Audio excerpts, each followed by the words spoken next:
Iba camino a la reunión por la herencia de mi esposo. Cuando subí al coche, un hombre sin hogar corrió y gritó: «Señora, no encienda ese coche su nuera». Se me heló la sangre, pero cuando llegué a la reunión, la sanguijuela se desmayó al verme. Estaba a punto de encender el motor cuando lo escuché, un grito desgarrador que atravesó la mañana como un cuchillo. «Señora, no encienda ese coche». Mis manos se congelaron sobre el volante. El corazón me golpeó el pecho con tanta fuerza que pensé que se me saldría. Giré la cabeza y lo vi. Un hombre sucio, desaliñado, con la ropa rasgada y el cabello pegado a la frente, corría hacia mí con los brazos extendidos como si intentara detener una tragedia. «Su nuera estuvo aquí anoche», dijo sin aliento. Sentí que el aire se me escapaba de los pulmones. Adriana Ferrer, mi nuera, había estado cerca de mi coche en la madrugada. El hombre golpeó la ventanilla con las palmas abiertas, dejando manchas de tierra sobre el cristal. Sus ojos hundidos y enrojecidos me miraban con una urgencia que no podía ignorar. No era la mirada de un loco, era la de alguien que había visto algo terrible. «No lo encienda, por favor». Vi lo que hizo. Bajé la ventanilla apenas unos centímetros con la respiración entrecortada. ¿Qué viste?», susurré. Él retrocedió un paso temblando. Ella y un hombre de traje abrieron el capó. Traían una bolsa pequeña. Yo estaba ahí, nadie me ve, pero yo sí veo todo. Mis dedos soltaron las llaves. Cayeron sobre mi regazo con un ruido metálico que sonó demasiado fuerte en el silencio que siguió. Todo empezó a tener sentido de una manera horrible. Eduardo, mi esposo, había muerto hacía apenas 3 semanas. Un infarto fulminante, dijeron los médicos. Pero yo sabía que algo no cuadraba. Eduardo era fuerte, cuidaba su salud, no bebía, no fumaba, y de repente se desvaneció en el hospital, rodeado solo por Adriana. Y ahora este hombre, este desconocido que vivía en las sombras de Valencia, me decía que mi nuera había tocado mi coche en plena noche. «¿Por qué me lo dices?», le pregunté todavía con la voz rota. Él bajó la mirada. «Porque su esposo fue bueno conmigo una vez. Me dio comida cuando todos me escupían, y anoche lo soñé. Me dijo que la cuidara a usted». Se me llenaron los ojos de lágrimas. Eduardo, siempre tan noble, tan generoso, y ahora incluso desde donde estuviera intentaba protegerme. Salí del coche con las piernas temblando. El sol de la mañana me golpeó la cara, pero sentí frío, un frío que venía desde adentro. Caminé hasta el frente del coche, abrí el capó con manos torpes y lo que vi me quitó el aliento. Un cable estaba cortado, no roto, cortado con precisión. Y junto al motor, escondida entre las piezas metálicas, había una pequeña bolsa de plástico con un líquido transparente que olía a gasolina. Mi cuerpo entero comenzó a temblar. Si hubiera encendido ese motor, si hubiera presionado el acelerador, todo habría explotado. Yo habría muerto. Me dejé caer contra el coche con las rodillas flojas y la vista nublada. Adriana quería matarme. Mi propia nuera. La mujer que abrazaba a mi hijo cada noche. La que me sonreía en cada cena familiar. La que me llamaba mamá Isabel con esa voz dulce y falsa. Había intentado asesinarme y lo peor, tenía que ir a la notaría esa misma mañana a la lectura del testamento de Eduardo. Ella estaría ahí sonriendo, esperando, creyendo que yo nunca llegaría. Cerré el capó con fuerza, sequé mis lágrimas con el dorso de la mano y miré al hombre que acababa de salvarme la vida. «¿Cómo te llamas?», pregunté. «Todos me dicen el Cholo, señora». «Gracias, Cholo. Gracias por escuchar a Eduardo». Saqué todo el efectivo que tenía en mi bolso. No era mucho, pero era algo. «Vuelvo pronto. Y cuando vuelva, quiero que me cuentes todo lo que viste, cada detalle. Él asintió apretando los billetes contra su pecho como si fueran oro.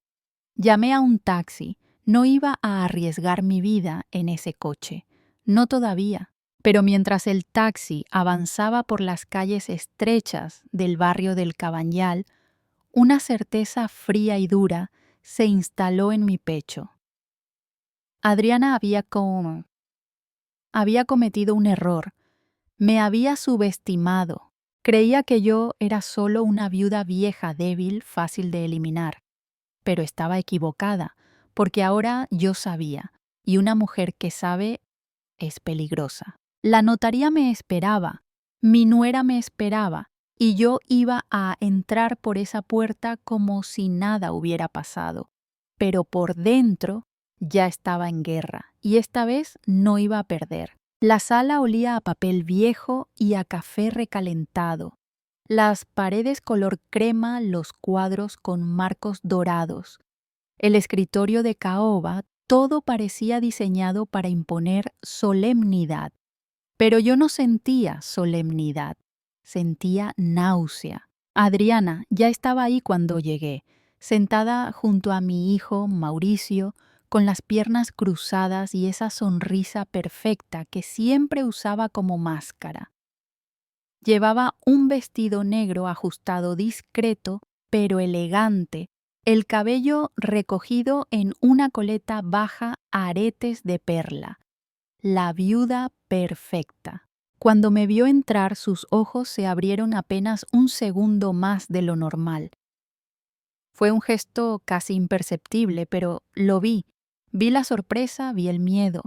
Ella no esperaba que yo llegara viva. Mamá, dijo Mauricio levantándose enseguida. Me abrazó. Su cuerpo estaba tenso, cargado. Había envejecido 10 años en 3 semanas. Mi amor, estoy aquí, susurré. Adriana también se levantó, caminó hacia mí con pasos medidos, casi teatrales, y me abrazó con esa calidez falsa que ya me revolvía el estómago. Mamá Isabel dijo con voz suave: «Qué bueno que llegaste. Estábamos preocupados». Sus manos en mi espalda eran frías, su perfume demasiado dulce. Y cuando se separó, nuestros ojos se encontraron por un instante demasiado largo. Yo no aparté la mirada, ella sí. «Bueno, comencemos», dijo el notario licenciado Romero, un hombre de unos 60 años con lentes gruesos y corbata azul.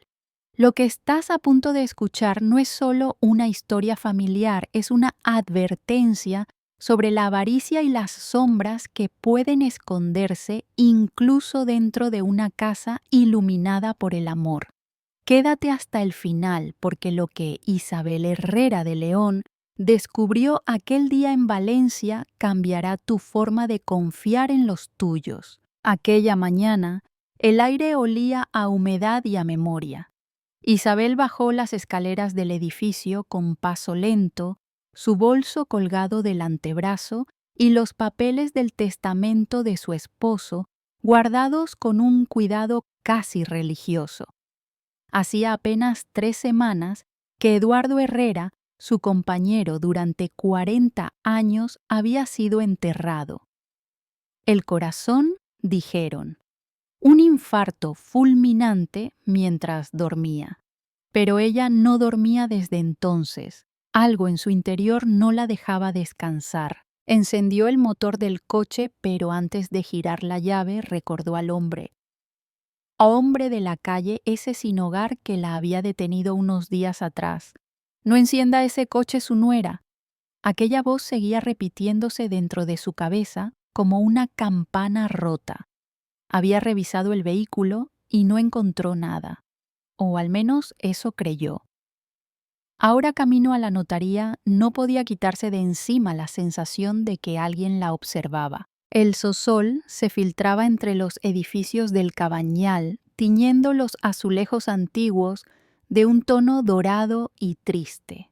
Isabel respiró hondo intentando convencerse de que solo eran imaginaciones.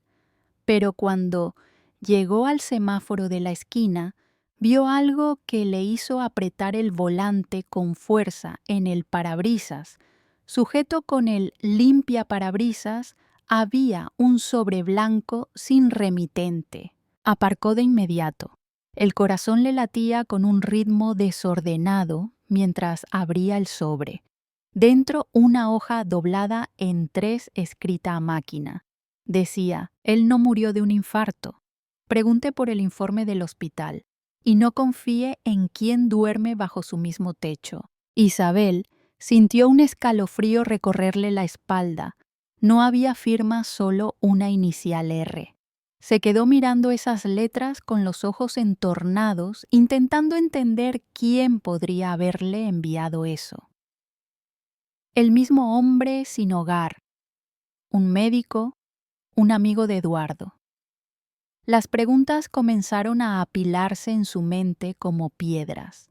Guardó la nota en el bolso y siguió conduciendo, pero su respiración se volvió más corta, más agitada. El sonido del motor parecía un lamento. Cada esquina, cada sombra de peatón le recordaba que quizás no conocía a las personas que decía amar. Al llegar a la notaría, vio a su nuera Adriana Ferrer esperándola en la puerta. Perfecta como siempre, traje gris perla, cabello recogido, sonrisa ensayada. La joven le hizo un gesto amable. Tardó un poco. ¿Todo bien? Isabel asintió sin responder. El tono dulce de Adriana le sonó como veneno diluido. Dentro el licenciado Romero abrió la carpeta con los documentos y comenzó la lectura del testamento. El aire se volvió espeso. Eduardo había dejado la vivienda principal y 2 cuentas bancarias, a nombre de Adriana. El resto, una suma simbólica para su hijo Mauricio y una donación a una fundación. Nada para Isabel. Nada para la mujer que había compartido su vida entera con él. Por un momento el tiempo se detuvo. El tic-tac del reloj de pared se volvió insoportable. Isabel apretó las manos sobre su falda intentando no temblar. Debe de haber un error, dijo apenas en un hilo de voz. El notario levantó la vista incómodo. El documento fue firmado aquí, señora. Su esposo estuvo acompañado por la señora Adriana. Todo está en orden. Las palabras acompañado por Adriana le atravesaron el pecho como un puñal. Isabel giró lentamente la cabeza hacia su nuera. Adriana sonreía, pero no con los labios, sino con los ojos. Una sonrisa que decía, gané. El aire se le fue del cuerpo. Por un instante creyó que iba a desmayarse, pero algo dentro de ella, una chispa que no conocía, se encendió. Una chispa de duda, de furia contenida, de sospecha. Recordó la carta en su bolso, las palabras «No confíe en quien duerme bajo su mismo techo». Recordó la noche en que Eduardo murió el vaso de agua, que Adriana le llevó la prisa con la que ella organizó el funeral, la insistencia en no hacer autopsia. Y de pronto todo encajó como las piezas frías de un rompecabezas. Isabel respiró hondo, fingió serenidad y firmó los documentos sin una palabra. Sabía que la batalla no era ese día, sino lo que vendría después. Salió del edificio con paso firme, los papeles en una mano, la carta anónima en la otra. El cielo se había nublado. Una bandada de gaviotas cruzó el horizonte con gritos roncos, como presagio. Isabel se detuvo un momento frente a su coche. No lo encendió, solo lo miró recordando la advertencia. Luego levantó la vista y vio al otro lado de la calle al mismo hombre sin hogar, el que la había salvado días atrás. Estaba allí observándola desde lejos con la mirada triste y sabia. Cuando sus ojos se cruzaron, él levantó un dedo y señaló el cielo. Isabel entendió el mensaje, todavía no había terminado. Subió al taxi que pasaba en ese momento sin mirar atrás. El aire olía a tormenta y a traición. Apretó el bolso contra el pecho y por primera vez en su vida juró en silencio que no volvería a dejar que nadie decidiera su destino. El primer relámpago iluminó los tejados de Valencia cuando el taxi se alejó. Isabel no lo sabía aún, pero acababa de abrir la puerta a una verdad que cambiaría todo. ¿Y tú? ¿Alguna vez has sentido que alguien te sonríe mientras te clava un cuchillo por la espalda? Si esta historia te estremeció, deja un me gusta para que más personas descubran lo que ocurre cuando la venganza se disfraza de amor. La lluvia cayó sobre Valencia como un llanto antiguo. Desde la ventana del taxi, Isabel Herrera de León observaba las gotas deslizarse por el cristal como si el cielo llorara por ella. En el bolso aún llevaba la carta anónima, arrugada húmeda por el sudor de sus manos, y en el pecho una rabia muda que le ardía como fiebre. Al llegar a su edificio del Cabañal, el portero le entregó un pequeño paquete envuelto en papel marrón. Lo dejaron esta mañana doña Isabel, sin remitente. Ella lo miró desconcertada. Pesaba poco. Al abrirlo en casa, encontró dentro un pendrive metálico y una nota breve. Escúchalo sola. Confía en tu instinto. El corazón le dio un vuelco. Encendió el viejo ordenador del despacho y con manos temblorosas conectó el dispositivo. Un archivo apareció en la pantalla, VOSEC SAT22.mep3. Hizo clic. La voz de Eduardo llenó la habitación. Su tono era pausado, grave, tan familiar que Isabel se llevó una mano a la boca para contener el sollozo. Si escuchas esto es porque algo ha ido mal. He notado movimientos extraños en mis cuentas y en la notaría. Creo que alguien muy cercano me traiciona. No quiero alarmarte, pero si me pasa algo, busca a un hombre llamado Rafael Cedeño. Él sabrá ayudarte. Isabel se quedó inmóvil. Su mente giraba sin control. Eduardo había sospechado. Él lo había previsto. Una mezcla de tristeza y furia le oprimió el pecho. Recordó la última noche juntos el débil, con fiebre pidiéndole agua. Y a Adriana, su nuera, insistiendo en que descansara, llevándose el vaso a la habitación del enfermo. Ahora todo cobraba otro sentido, ella había sido el instrumento de su muerte. Isabel lloró en silencio con las manos apretadas contra el escritorio.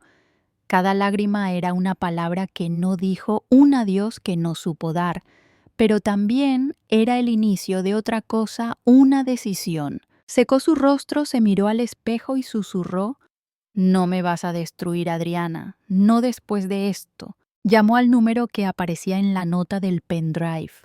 Una voz masculina respondió: «¿Quién habla?» «Me llamo Isabel Herrera. Eduardo me habló de usted». Hubo un silencio al otro lado. Luego la voz bajó el tono. «Lo esperaba, señora. Tenemos que hablar, pero no por teléfono. ¿Dónde mañana a las 6?» «En el Café Mar Azul frente al puerto». Isabel colgó. Por primera vez en semanas sintió algo parecido a dirección a propósito. La tristeza seguía allí, pero ya no la dominaba. La rabia fría y serena comenzaba a guiarla. A la mañana siguiente el Café Mar Azul olía a mar y a café recién molido. Los barcos mecían sus sombras sobre el agua y las gaviotas gritaban sobre los tejados húmedos. Isabel se sentó en una mesa del fondo. Minutos después, un hombre alto de cabello entrecano y mirada atenta se acercó. «Soy Rafael Cedeño, amigo de su marido», dijo mientras se quitaba el abrigo. «Él me pidió que la protegiera si alguna vez lo necesitaba». Isabel le contó todo: la carta, el coche, el testamento, la voz grabada. Rafael escuchó sin interrumpirla, tomando notas. Su nuera no es solo ambiciosa, dijo al final, es peligrosa y no actúa sola. Sacó una carpeta del maletín y la colocó sobre la mesa. Dentro había fotos de Adriana reuniéndose con un hombre de traje oscuro frente a un bufete de abogados. Se llama Germán Solís, explicó Rafael, especialista en falsificaciones notariales. Lo han investigado antes. Isabel sintió que el suelo se le movía bajo los pies. Entonces, todo fue planeado. Todo, asintió él. La muerte, el testamento y hasta el intento de eliminarla a usted. El silencio cayó entre ellos como una losa. Afuera el mar golpeaba los muelles con fuerza. Isabel tomó la carpeta con manos firmes. Quiero que la verdad salga a la luz, pero no con gritos, sino con inteligencia. Rafael la miró con respeto. Eso requiere tiempo y valor. Tengo ambos. En ese instante comprendió que no había vuelta atrás. Su vida de viuda silenciosa había terminado. Ahora era una mujer en busca de justicia. Aquella noche, de regreso a casa, Isabel abrió una libreta nueva y escribió la primera línea. No busco venganza, busco verdad. Pero en el fondo sabía que ambas palabras estaban unidas. A veces la verdad necesita el fuego de la venganza para hacerse oír. Y mientras escribía, pensó que su historia, esa historia que apenas comenzaba, formaría parte de esas historias de venganza que se transmiten de boca en boca, donde las mujeres dejan de callar y comienzan a luchar. El sonido de un mensaje la interrumpió. Era un número desconocido. Solo decía: si sigues buscando, acabarás como él. Isabel sonrió con amargura. El miedo que la había dominado hasta entonces se desvaneció. Ya no temía morir, temía olvidar quién era. Apagó el teléfono, guardó la nota amenazante y susurró para sí: no sabes con quién te has metido, querida Adriana. La cámara invisible de la noche la observaba a través de la ventana. Pero esta vez Isabel no apartó la mirada. Sabía que alguien la seguía y aún así se mantuvo erguida, porque cuando el dolor se convierte en coraje, ya no hay retroceso posible. Cada historia tiene un punto de quiebre, ese momento en que el miedo se transforma en fuerza. Y eso precisamente distingue: las verdaderas historias de venganza no nacen del odio, sino del amor herido que busca justicia. ¿Y tú, crees que el perdón puede ser más fuerte que la venganza? Pulsa 0 si crees que sí, o 1 sí. Como Isabel, piensas que hay heridas que solo se curan con justicia. El amanecer llegó con un silencio extraño. En la casa de Isabel, el tic-tac del reloj resonaba como un recordatorio cruel de que el tiempo avanzaba aunque su alma siguiera detenida en la noche en que Eduardo murió. Sobre la mesa del comedor estaban extendidos los documentos que Rafael Cedeño le había entregado el día anterior, fotografías, copias notariales y una lista de nombres que sonaban como un mapa de traición. Durante horas, Isabel los observó sin mover un músculo, intentando ordenar los fragmentos de su vida. La rabia del día anterior se había transformado en una tristeza más profunda, más peligrosa, la de quien entiende que el amor no basta para salvarse de la maldad. De pronto el teléfono fijo sonó rompiendo la quietud. Doña Isabel Herrera, preguntó una voz femenina. Le hablo del Hospital Clínico de Valencia. Sí, soy yo, respondió con cautela. Necesito hablar con usted en persona. Es sobre el informe médico de su esposo. ¿Qué ocurre? No por teléfono. Venga mañana a las 10. Pregunte por la doctora Marta Luengo. Isabel sintió que el suelo se le movía bajo los pies. Durante semanas, nadie del hospital había querido decirle nada. Ahora, de repente, alguien pedía verla. Colgó el teléfono con la certeza de que estaba a punto de abrir otra herida. A la mañana siguiente el hospital olía a desinfectante y a miedo. La doctora Luengo era una mujer joven con los ojos cansados y una voz que temblaba al hablar. Señora Herrera empezó, yo trabajé en la unidad de urgencias la noche que ingresó su marido. ¿Y qué ocurrió realmente?, preguntó Isabel, conteniendo el temblor en las manos. La doctora cerró la puerta, bajó el tono y colocó un sobre la mesa. Este es el informe original, el que firmé antes de que lo cambiaran. Cambiaran. ¿Quién lo cambió? Su nuera, acompañada de un abogado. Llegaron al día siguiente. Dijeron que el señor Herrera no quería autopsia y trajeron un documento falso. Cuando me negué, me suspendieron por errores administrativos.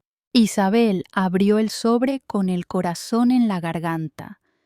El informe era claro: intoxicación aguda por cloruro de potasio, la misma sustancia que el doctor Vargas había mencionado. Un escalofrío le recorrió la espalda. Eduardo no había muerto en paz. Lo habían envenenado lentamente en su propia cama. La doctora Luengo la miró con compasión. Yo admiraba a su esposo. Era un hombre amable. Siempre hablaba de usted. De mí, susurró Isabel. Decía que era su brújula, que si algún día él perdía el norte, usted sabría encontrar el camino. Esas palabras rompieron el muro que Isabel había construido para no sentir. Por primera vez desde su muerte, se permitió llorar de verdad. Lloró por el hombre que amó, por la vida compartida, por las risas perdidas en los pasillos de su casa y por la traición que había destruido todo. Pero en ese llanto también se escondía un renacer. Cada lágrima lavaba la culpa y dejaba ver debajo una nueva Isabel más fuerte, más clara, más peligrosa. Al salir del hospital, la lluvia la empapó por completo, pero no buscó refugio. Caminó por la avenida bajo el agua sin paraguas, dejando que el frío le atravesara los huesos. Necesitaba sentirlo. Necesitaba que el dolor la despertara del sueño de la resignación. No era una víctima, ya no. En el camino entró en una pequeña iglesia abierta al público. Encendió una vela frente a la imagen de Santa Marta y murmuró: no pido justicia divina, solo verdad, pero si la verdad viene con justicia, no la rechazaré. El resplandor de la llama iluminó su rostro. En ese momento entendió que la venganza no siempre nace del odio, sino del amor herido que busca reparación. Las historias emocionantes no se escriben con héroes jóvenes, sino con almas cansadas que aún se atreven a luchar. Y ella, aunque temblaba de frío, se sentía viva por primera vez en mucho tiempo. Por la tarde Rafael la visitó en su casa. Traía nuevas noticias. He conseguido una copia de las grabaciones de seguridad del hospital. Isabel le miró incrédula. Grabaciones, sí. En ellas aparece Adriana entrando a la habitación de su marido después de la medianoche, y después, nadie más entra. A la mañana siguiente, el monitor cardíaco se apaga. Isabel se llevó una mano al pecho. Era la prueba definitiva. Por un instante creyó que el corazón se le iba a romper otra vez, pero se mantuvo en pie. Entonces, murmuró, ya no hay duda. Rafael asintió. No la hay. Pero aún debemos actuar con cuidado. Si se precipita, podría perderlo todo. Ella respiró hondo mirando por la ventana las luces encendidas de la ciudad. En el reflejo del cristal no vio a una viuda, sino a una estratega. «No tengo prisa», dijo con voz serena. «Esperaré el momento justo». Rafael la observó en silencio. Sabía que aquella mujer aparentemente frágil era ahora el centro de una tormenta que nadie podría detener. Esa noche antes de dormir, Isabel volvió a escuchar la grabación de Eduardo. «Si escuchas esto, busca a Rafael». Cerró los ojos y sonrió con ternura. «Ya lo hice, amor», susurró, «y prometo que sabrás la verdad». La voz de su marido se mezcló con el rumor de la lluvia y con el murmullo de su propio corazón. Había dolor, sí. Había traición. Pero también había una certeza nueva, el poder de seguir adelante. Las historias emocionantes no se construyen con finales felices, sino con comienzos valientes. Y la suya apenas estaba empezando. La madrugada en Valencia era fría y silenciosa. El reloj marcaba las 3 y el sonido del mar llegaba amortiguado desde el puerto. Isabel no dormía. En su mente cada palabra del informe médico, cada imagen del vídeo del hospital y cada gesto de su nuera giraban como piezas de un reloj sin descanso. El dolor ya no dolía igual, se había convertido en una claridad helada, en una determinación lúcida. Encendió la lámpara del despacho. Sobre la mesa estaban los documentos de Rafael y una libreta de cuero que pertenecía a Eduardo. La había encontrado la noche anterior dentro de un cajón cerrado con llave. Entre las páginas descubrió una frase escrita con su letra firme. «Si alguna vez dudas de alguien, mira en la caja del reloj». Isabel frunció el ceño. La caja del reloj. Se levantó y caminó hasta la estantería donde Eduardo guardaba su colección de relojes antiguos. Había uno en particular, un reloj de bolsillo de plata, el primero que él le regaló en su aniversario de bodas. Lo tomó con cuidado. Pesaba más de lo normal. Lo abrió y dentro encontró una pequeña llave envuelta en un trozo de terciopelo. Su corazón dio un salto. Recordó que en el sótano había una vieja caja fuerte empotrada en la pared que nunca habían usado. Bajó con una linterna guiada por una mezcla de miedo y curiosidad. La humedad del suelo y el olor metálico le golpearon el rostro, pero no se detuvo. Insertó la llave y con un chasquido seco la puerta se abrió. Dentro había carpetas sobresellados y una grabadora. En una etiqueta podía leerse «Por si algo me pasa». Isabel respiró hondo antes de pulsar el botón. La voz de Eduardo, grave y pausada, llenó el aire del sótano. «Si escuchas esto, es que mis sospechas eran ciertas. He descubierto movimientos bancarios en mi cuenta y contratos falsificados a nombre de Adriana y Germán Solís. No quiero asustarte, Isabel, pero si algo me ocurre, promete que no dejarás que se salgan con la suya. Confía en Rafael. Y recuerda, la verdad no necesita gritar para ser escuchada». Isabel permaneció inmóvil. Ya no lloró. Solo apretó los labios y asintió lentamente. Aquella voz ya no era un eco de dolor, sino un impulso que le devolvía el sentido. Esa madrugada escribió en su libreta una sola frase: «Ha terminado el luto. Empieza la justicia». A la mañana siguiente recibió la visita de Rafael Cedeño. «He hablado con un juez amigo mío», dijo él, «pero sin pruebas físicas será difícil». Isabel le mostró el contenido de la caja fuerte, los contratos falsos, las grabaciones, los extractos de cuentas. Rafael abrió los ojos con sorpresa. «Esto lo cambia todo».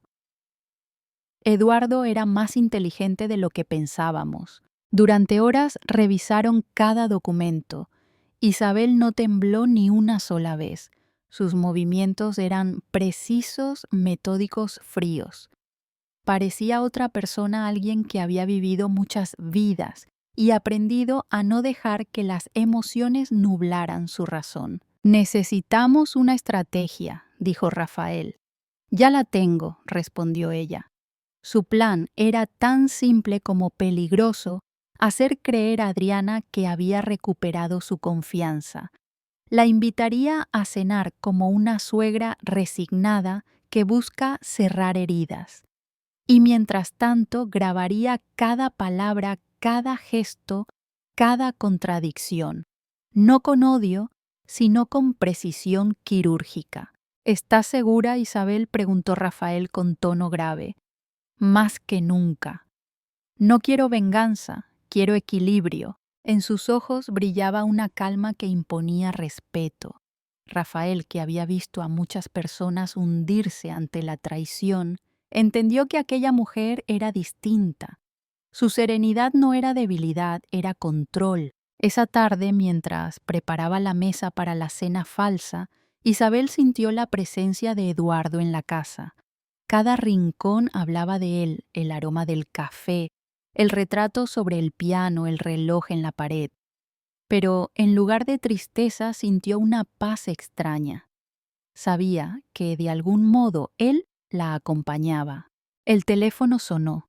Era Adriana. ¿Estás segura de querer cenar conmigo esta noche?, preguntó con su voz melosa. Sí, hija. Ya he sufrido bastante. Quiero terminar con esto. Como quieras, mamá Isabel, respondió con una sonrisa que se podía oír. Isabel colgó despacio, observando el reflejo de su rostro en el espejo. Por primera vez no se vio como una mujer traicionada, sino como una estratega que había tomado el control de su destino. Mientras anochecía, colocó discretamente 3 cámaras ocultas en el salón, una entre los libros, otra bajo el reloj de pared y una tercera dentro del florero. Rafael, desde su coche, monitorearía todo. La trampa estaba tendida. Antes de cerrar las cortinas, Isabel encendió una vela junto al retrato de su esposo. Esta no es una historia de odio, Eduardo susurró. Es una historia de dignidad. Y en ese momento comprendió que su vida, marcada por el dolor, se había transformado en una de esas historias que inspiran, donde el sufrimiento se convierte en sabiduría y el miedo en fuerza. No sabía si al día siguiente amanecería libre o destruida, pero eso ya no importaba. Lo importante era recuperar la verdad. Esa verdad que tantos intentaron enterrar bajo el dinero y las mentiras. Al cerrar los ojos, respiró hondo. Ya no era la misma. Era la mujer que su esposo siempre creyó que sería firme, valiente, capaz de mirar al enemigo sin bajar la vista. Una protagonista silenciosa de esas historias que inspiran, que nadie olvida porque nos recuerdan que la justicia a veces necesita una cara humana para existir. Si esta historia te ha tocado el corazón, dale un me gusta y acompáñanos en el siguiente capítulo, porque aún falta la noche más peligrosa, la noche del enfrentamiento. La noche cayó sobre Valencia con un silencio espeso casi eléctrico. En la casa de Isabel Herrera de León, el reloj marcaba las 8. La mesa estaba puesta con una elegancia sobria, copas de cristal, mantelería blanca, flores frescas en el centro. Parecía una cena familiar cualquiera, pero cada detalle, cada ángulo, cada palabra ensayada formaba parte de una estrategia. Esa noche no era de reconciliación, era la noche de la verdad. Isabel caminaba por el salón comprobando por última vez las cámaras ocultas. El reloj de pared funcionaba. El florero cubría perfectamente la lente. Y en el estante de los libros, La pequeña cámara apuntaba justo al lugar donde Adriana se sentaría. Su respiración era lenta medida. Solo sus manos delataban el temblor contenido. Desde el coche aparcado frente al edificio, Rafael Cedeño observaba la fachada con los auriculares puestos. A su lado, un hombre de abrigo oscuro tomaba notas discretamente. Era el inspector Morales, amigo de Rafael asignado de manera informal para vigilar el desarrollo de la operación. Si la mujer confiesa algo, entraremos, dijo el inspector.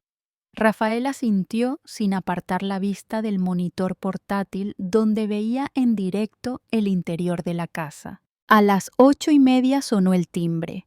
Isabel respiró hondo y abrió la puerta.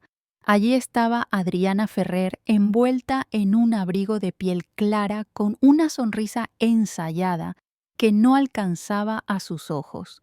«Buenas noches, mamá Isabel», dijo con voz dulce. «Pasa, hija. La cena está lista».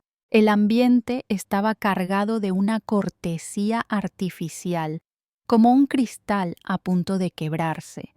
Durante los primeros minutos hablaron de trivialidades, el tiempo, la familia, la reforma del piso de Adriana. Pero en cada frase, en cada gesto, latía algo más profundo la tensión del secreto compartido. Isabel servía el vino con una serenidad inquietante. «¿Sabes?», Adriana dijo de pronto, «estuve revisando cosas de Eduardo. Encontré su vieja grabadora». Adriana se detuvo, el tenedor suspendido en el aire. Grabadora sí. Tenía costumbre de grabar pensamientos, recuerdos, incluso conversaciones. Ah, claro, forzó una sonrisa. Siempre fue un hombre meticuloso. Isabel la observó con atención. Su mirada no era de odio, sino de estudio. Cada palabra de Adriana era un movimiento en el tablero y ella, paciente, esperaba el error. En una de esas grabaciones, continuó Isabel con voz suave, hablaba de ti. ¿De mí? La sonrisa se tensó.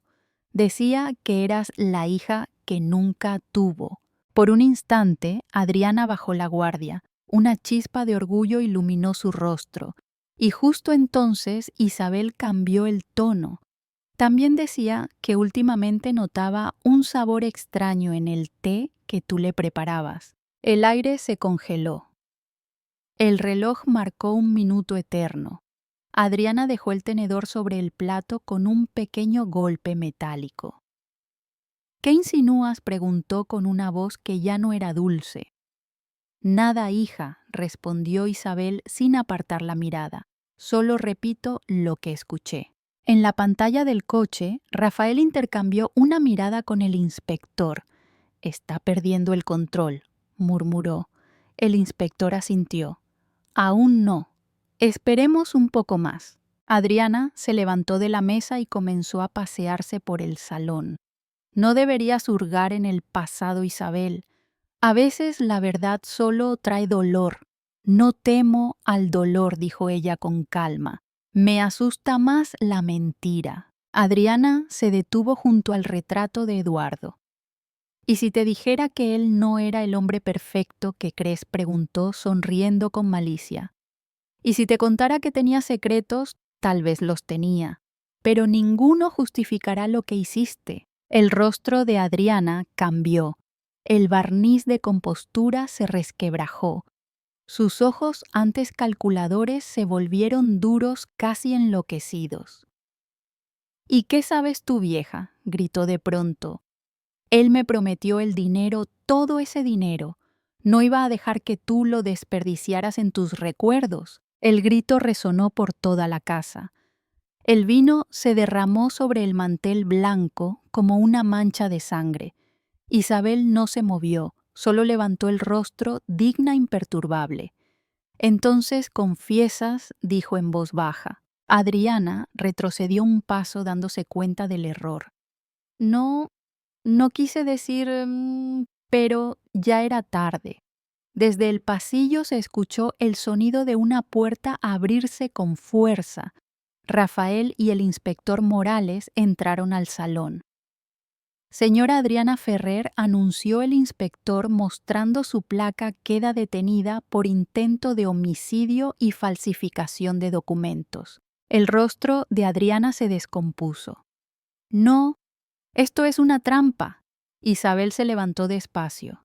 Sí, dijo con serenidad, una trampa que tú misma construiste. El silencio se apoderó del salón. Solo se oía el tic-tac del reloj y el leve crujido del fuego en la chimenea. Adriana, con las muñecas esposadas, miró a Isabel con una mezcla de odio y miedo. Te maldigo, susurró entre dientes. No necesitas hacerlo, respondió ella. Ya te has maldecido sola. Mientras los agentes la sacaban del edificio, la tensión acumulada en el cuerpo de Isabel comenzó a disolverse. Por primera vez en meses, respiró profundamente sin sentir miedo. Cerró la puerta y se quedó sola en el salón rodeada de silencio. La casa, antes fría y opresiva, parecía ahora más ligera. Las luces reflejaban un brillo cálido sobre los cuadros y el retrato de Eduardo sonreía desde la pared. Isabel se acercó a él y acarició el marco con la punta de los dedos. «Lo hemos conseguido», Amor susurró. Una lágrima le rodó por la mejilla, pero no era de tristeza, era alivio, una liberación profunda, casi espiritual, porque había enfrentado al monstruo y había sobrevivido. Rafael entró de nuevo quitándose el abrigo. «Ha terminado», dijo con voz cansada. Isabel asintió. «No, Rafael, apenas empieza. Ahora viene la justicia de verdad». Ambos se quedaron en silencio unos segundos escuchando el rumor del mar. La ciudad seguía viva, indiferente, pero dentro de aquella casa se había hecho justicia. Una justicia sin gritos, sin venganza desmedida, solo verdad. Esa noche, mientras las luces de los coches se reflejaban en la ventana, Isabel comprendió que no todas las guerras se ganan con armas. Algunas se ganan con paciencia, coraje y una voz firme que se niega a callar. Y así, en el corazón de Valencia, una mujer mayor se convirtió sin proponérselo en símbolo de algo más grande, la dignidad de quien se levanta incluso cuando todos la creían vencida. El amanecer en Valencia tenía un color diferente. El cielo, tras la tormenta, se abría en tonos suaves de rosa y dorado. Isabela Herrera de León observaba desde la ventana de su salón el resplandor de un nuevo día. Aún se escuchaban ecos lejanos del suceso de la noche anterior, sirenas, pasos, murmullos de vecinos curiosos, pero dentro de su casa todo era silencio. Un silencio limpio, de esos que no pesan sino que liberan. Había pasado la noche sin dormir, sentada en su sillón favorito mirando el retrato de Eduardo. Sobre la mesa, el té humeante se enfriaba lentamente. Por primera vez en meses no pensaba en la muerte sino en la vida, en lo que quedaba por hacer, por decir, por agradecer. La policía se había llevado a Adriana Ferrer y al abogado Germán Solís. Las cámaras ocultas, el testimonio del doctor Vargas y las pruebas halladas en la caja fuerte bastaban para sostener los cargos. Todo había terminado. Y sin embargo, Isabel no sentía alegría ni deseo de venganza cumplida. Sentía paz. A media mañana, Rafael Cedeño llegó con un ramo de lirios blancos. «Buenos días, Isabel», dijo con voz suave. «¿Cómo estás?». Ella sonrió, cansada pero serena. «Viva Rafael, más viva que nunca». Se sentaron junto a la ventana mientras el sol llenaba el salón con una luz dorada. «El juez ya tiene las pruebas. Habrá juicio pronto», comentó él. «Lo sé. Pero ya no me preocupa el resultado. Isabel miró hacia el mar. La justicia terrenal hará lo que deba. La mía ya se cumplió anoche. Rafael asintió comprendiendo. No era la justicia del castigo lo que ella había buscado, sino la del alma, la restitución de la verdad. ¿Y tu hijo, Mauricio?, preguntó él. Vino esta mañana. Está destrozado. Se culpa por no haber visto nada. ¿Y tú? ¿Le guardas rencor? Isabel negó despacio. No, Rafael. El rencor envejece más rápido que los años. Le he perdonado, porque al final su voz se quebró apenas todos somos un poco ciegos cuando amamos. Rafael le tomó la mano en un gesto de respeto profundo. Tu historia no es una historia de venganza, Isabel. Es una historia de valentía. Ella sonrió. No, Rafael. Es una historia de dignidad. Semanas después comenzó el juicio. Los periódicos locales hablaban del caso de la viuda del Cabañal con titulares sensacionalistas. Pero Isabel no leyó ninguno. Su guerra ya había terminado. Solo asistió al tribunal el primer día con la cabeza alta, el rostro tranquilo y una oración en silencio por todos, incluso por Adriana. La vio entrar esposada, vestida de gris con el maquillaje borrado. Por un instante Isabel recordó a la joven que un día llamó hija. Sintió compasión, pero no pena. Sabía que el odio había sido la cadena de Adriana y ahora esa cadena se cerraba sobre ella misma. Cuando sus miradas se cruzaron, Isabel solo dijo una frase: «Ojalá encuentres paz». La sentencia llegó rápido: 18 años de prisión. Los medios aplaudieron la eficacia del proceso, pero Isabel no buscó aplausos. Volvió a casa en silencio, caminando despacio por las calles de su barrio, saludando a los vecinos, respirando el aroma a pan recién hecho. El mundo seguía girando, y eso en sí mismo era un milagro. Un mes después, Isabel visitó la tumba de Eduardo. Llevaba flores nuevas y una carta doblada. Se arrodilló y habló en voz baja como si él pudiera escucharla. Lo hice, amor, no con rabia, sino con razón, no por mí, sino por lo que fuimos. El viento movía suavemente las hojas de los cipreses como si respondiera. Gracias por dejarme las pistas, por enseñarme a no rendirme. Y gracias por recordarme que incluso en la oscuridad hay que caminar con la cabeza alta. Dejó la carta sobre la lápida y se quedó allí largo rato hasta que el sol comenzó a ponerse. Antes de marcharse, un hombre se acercó lentamente. Era el cholo, el sin techo que la había salvado meses atrás. Vestía mejor con ropa limpia y mirada distinta. «Doña Isabel», dijo con una sonrisa tímida, «encontré trabajo en el puerto». Ella lo abrazó con emoción. «Me alegra tanto, hijo. Eduardo estaría orgulloso». En ese momento entendió algo que no había querido ver antes: la cadena de bien que su esposo había iniciado seguía viva. Eduardo la salvó a través de un extraño y ella, a su vez, había salvado a ese hombre. Era el círculo perfecto de la redención humana. Esa noche, al llegar a casa, encendió una vela y se sentó frente al piano. Tocó una melodía suave, la misma que solía tocar Eduardo al atardecer. Las notas llenaron la habitación con una ternura que dolía y sanaba al mismo tiempo. Por la ventana abierta, el viento traía olor a mar, a libertad, a vida nueva. Isabel sonrió. Ya no temía la soledad, porque entendía que la soledad no siempre es ausencia, a veces es el lugar donde el alma se reencuentra consigo misma. Antes de apagar la luz, miró una última vez el retrato de su esposo. «Descansa, amor», susurró.